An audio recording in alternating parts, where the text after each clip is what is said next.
I think one of the worst advices I hear is like, in order to get over a relationship, quickly like hook up with someone else. I feel like because our lives are so like public now, it can be tempting to really present yourself in this way where you're showing the person that just broke up with you what they're missing out on. You're maybe like showing off, like showing, hey, I look good and I feel good, and maybe you do, but like that, and that's okay, but it's like the motive behind it. You know when you're posting things, hoping that the other person will see it. Or their friend. Will see it The and then mutual tell friend them. that can be, Yeah, you know when you're doing that. And so I feel like if that's like a struggle for you, like just get off social media for a bit. That's what I would say.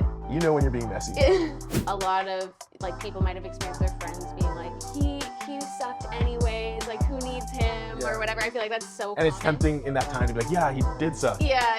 But it's like you just spent 3 years of your life with that person. Like you loved them. They couldn't have sucked that bad. Yeah, you were with them. Today we're gonna be talking about 3 lies people tell you about breakups. Okay, we were talking and we were thinking like, we talk a lot about relationships, and I feel like relationships is a big topic of discussion, how to have a healthy, good relationship, but no one talks about breakups a lot. Yeah, and I feel like there's not a lot of positive messaging about breakups and productive advice about breakups. Yeah, because it's kind of like all of a sudden you're going through a breakup and your friends are just trying to make you feel better, and the things they're telling you might not be crazy helpful to what you're going through, right? Yeah. So we wanted to share 3 lies that we've maybe even experienced ourselves or heard been shared to our friends and stuff, that people will often say when you're going through a breakup. Yeah, and we hope that through this conversation, it will help us all think more critically about how we're approaching breakups, and hopefully make the next breakup for you not so rough. Well, hopefully you don't have a next breakup, but you never know. Hopefully you don't have a next breakup, but you know, life happens. It happens. Anyways, the first one is you have to get over it quickly. That is such a common thing I hear. I feel like people are always like, you need to move on, you need to put yourself out there, you need to go on dating apps. I think one of the worst advices I hear is like, in order to get over a relationship, quickly like hook up with someone else or get with someone else. And why is that bad advice? I just feel like we numb our emotion so much in Western civilization that, like, I don't know, we can pause, recognize that we're grieving something. At minimum, we lost a big part of our routine. At maximum, we lost our best friend and romantic partner. And I think that, like, to tell someone to rush past that grieving process by getting with someone else is almost like putting a Band-Aid over like a massive open wound. It's like, okay, it will deal with like a part of the wound and stop bleeding in one area, but there's still a massive wound to be recovered from. Yeah, I remember like hearing someone say it's like, you can't go around it, you just have to go through it. Yeah. And I feel like that's so true with breakups. Like you can try to get around it, but eventually you're going to be confronted with that grief, whether it's bringing that baggage into another relationship or it just showing in your life in different ways. Yeah. So. And I think a big part of grief is recognizing and naming that you are grieving and facing it, like you said, head on, and ensuring that like you're not shortcutting your heart or your mind, because like our psyche, like grief is equivalent to like trauma to our psyche. Yeah. And if we just rush past it, we'll just go to our next relationship with undealt with wounds. Yeah. You know what I mean? As opposed to going into our next relationship the healthiest version of ourselves. Yeah, and you need to have grace for yourself. Like, I feel like when I went through a breakup before I met Daniel, it took me a while to not be grieving it. Like, probably more than 6 months. And I remember thinking like, man, why am I not over this yet? But I'm glad that I let myself really go through the process and not be like embarrassed or not shame myself for feeling that way, because I feel like because I went through that when I met you, I was truly like at my healthiest. I had like really put that behind me. Yeah. I think that I mentioned earlier that at minimum you're losing a routine, because sometimes when you're in a relationship, even if you're long distance, so much of your nighttime, morning time, throughout the day routine revolves around communicating with that person. If you live in the same city, sometimes you might drive to work together, you might go for walks together, maybe have movie nights every week. And it's like, when that person when you're no longer in relationship with that person, it's almost like there's a hole in your schedule. And oftentimes those holes in your schedule leave more and more room for you to like almost like meet that grief, meet that loss face to face. And so I do think it's important for people to face their grief head on, not to rush getting over a breakup, but allowing their heart and their minds to take time to get over it. Yeah, that's good. What is the second lie people tell individuals who are going through breakups? Okay, the second lie is that you need to show them what they're missing. And for me, the first thing that comes to mind for this one is how you present yourself on social media.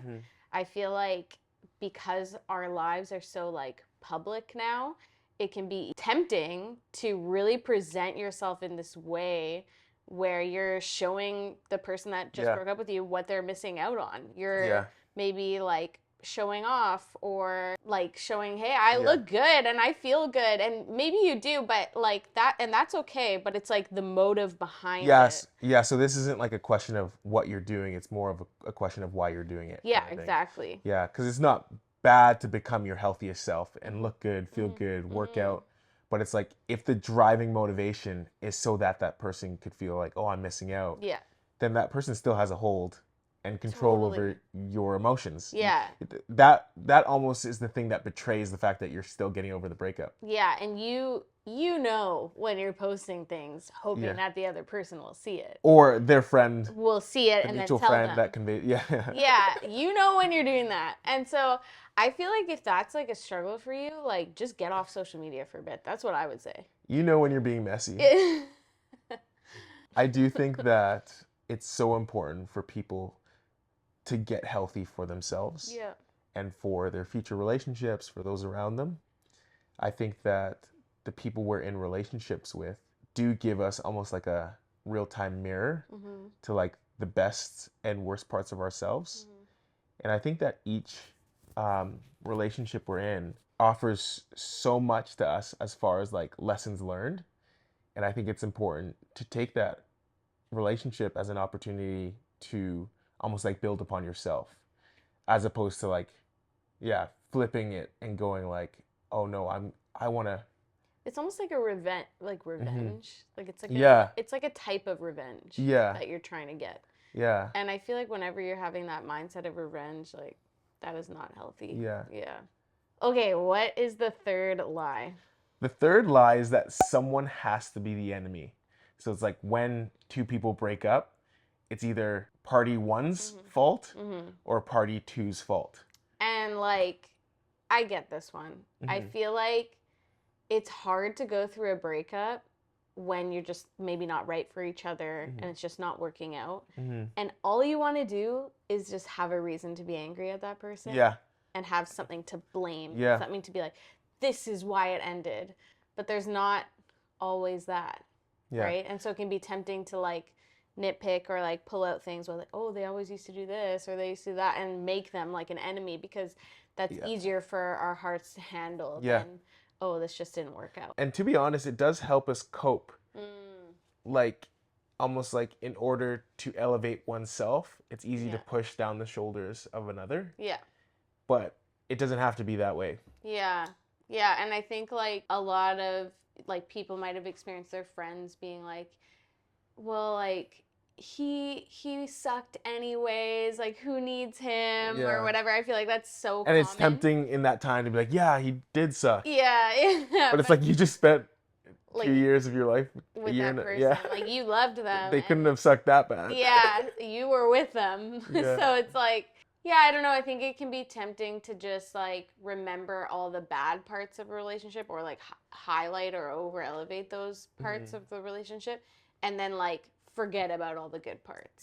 And like, of course, you don't want to be sitting there and being like, oh, I love this date that we went on, that, and like reminiscing. That can be unhealthy too.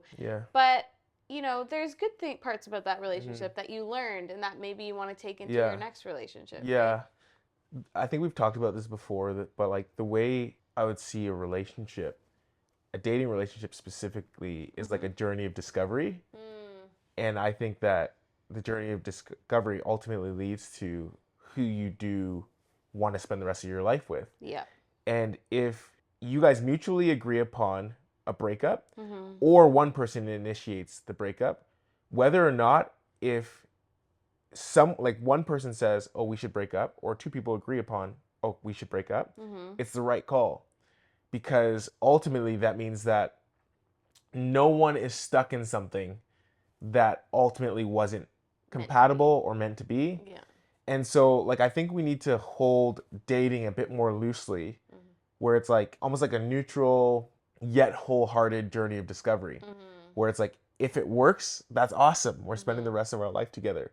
But if it doesn't, that gives you greater clarity as to the type of person you're wanting in the future, kind of thing.